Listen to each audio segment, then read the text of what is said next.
quick shout out to our sponsors, Anglesey Family Chiropractic. They're in Spokane Valley and in Coeur d'Alene. Look, I've known Craig for over 30 years. This guy is legit, a great family man, extremely professional, and a very, very good chiropractor. Makes me feel good every time I go in to see him. You should go check him out too. I also want to give a shout out to the Threads podcast, Life Unfiltered. Look, listening to these guys is like sitting around a campfire with your best friends. The talk is real, humor is natural, and the personal growth is sparked by authenticity. Listen, these guys are great. Go check them out. Thank you. Casey, you're the #1 ranked pound-for-pound female fighter out of Australia and New Zealand. You're a 2-time 115-pound champion.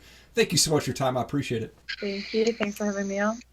I'd like to start at the beginning. Where'd you grow up, and how did you get into this MMA thing? So I grew up in Scotland, in Glasgow, and my dad obviously has been involved in mixed martial arts my whole life. So I used to go to kickboxing and sit on the sidelines whilst he practiced after school, and would nag him to jump in.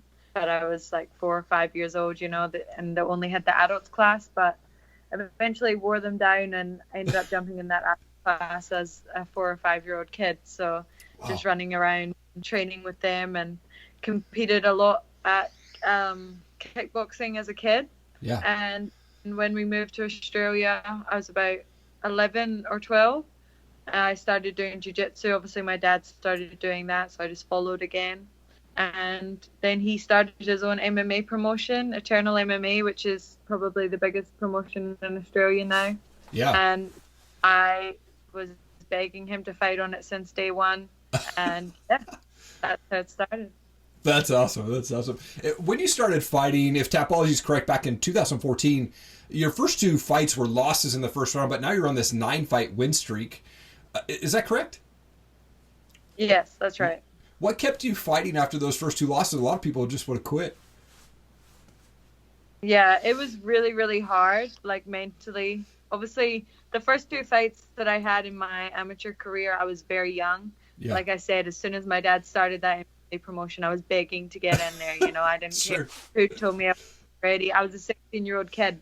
I knew better than everyone. So yeah. I was getting in there whether I liked it or not. So yeah, I got in there and I lost twice, and I really had to do a lot of thinking after that, whether this was something I was actually going to be able to actively pursue, or whether I, it was fun for me, but I didn't really have it. So yeah, I did have a lot of bad people in my ear at that point, as telling me probably just chill out, maybe don't fight and just do it for fun. But I changed a lot after those 2 losses. I moved gyms. I got a new head coach.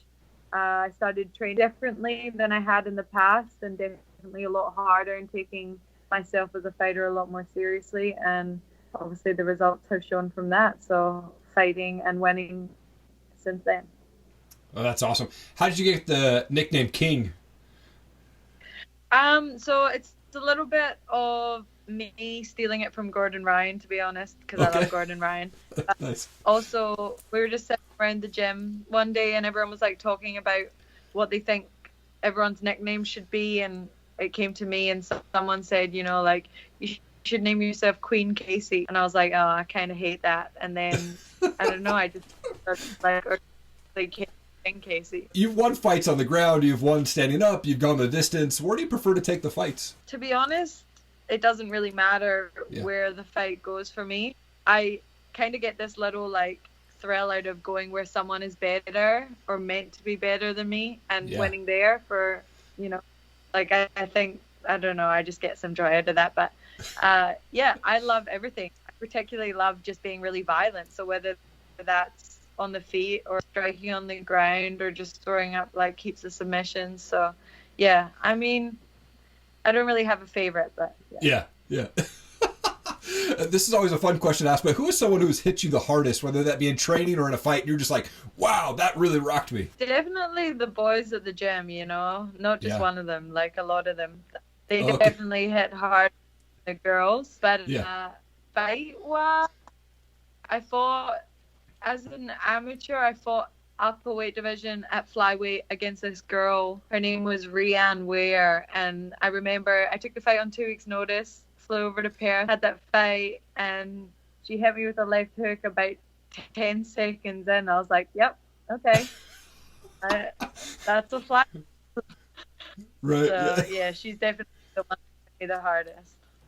What do you do to prepare mentally for your fights? That's something I have actually struggled with a lot. I don't really have like a way of dealing mentally. The camps for me are like emotionally exhausting. I'm like up, down, up, down.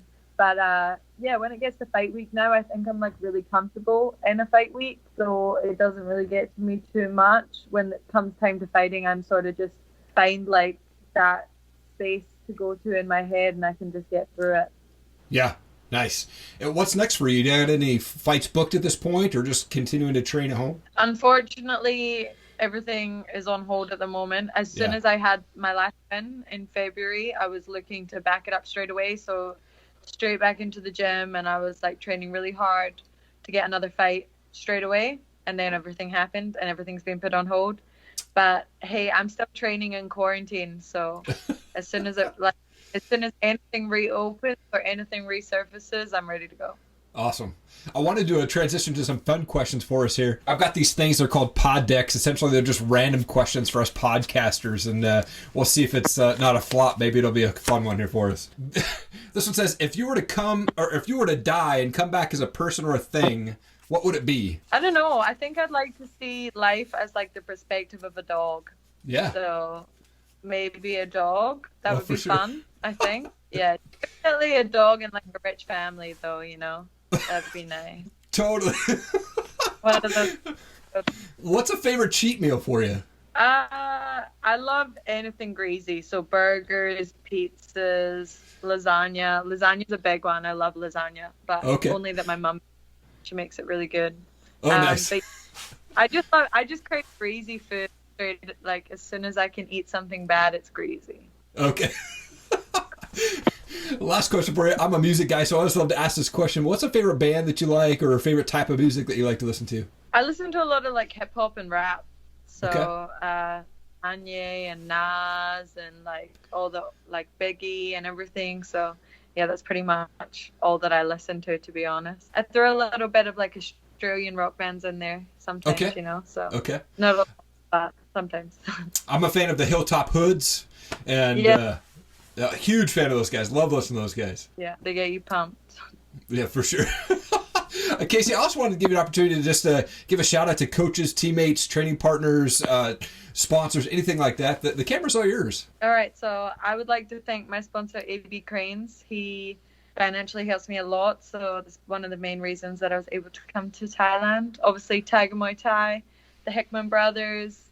Yeah, that's pretty much it. Jitsi Club. I got a lot of sponsors, and they know who they are, and thank you. Thanks to all my teammates over here. Well, Casey, thank you so much for your time. It's been such an honor to have you on my show. Really appreciate you taking the evening to jump on real quick, and I'm looking forward to seeing you back in that cage and continuing to dominate. Thank you. Thanks for having me. What's going on, guys? Thank you so much for watching this video today. I really appreciate it. If you could go and share this everywhere you can, leave us a review, leave us a rating. We would really appreciate it. That helps us get the word spread out about our podcast and about our show, and we can bring you amazing stories of the people that we bring on for the Bearded Biz and the Top Rated MMA Show.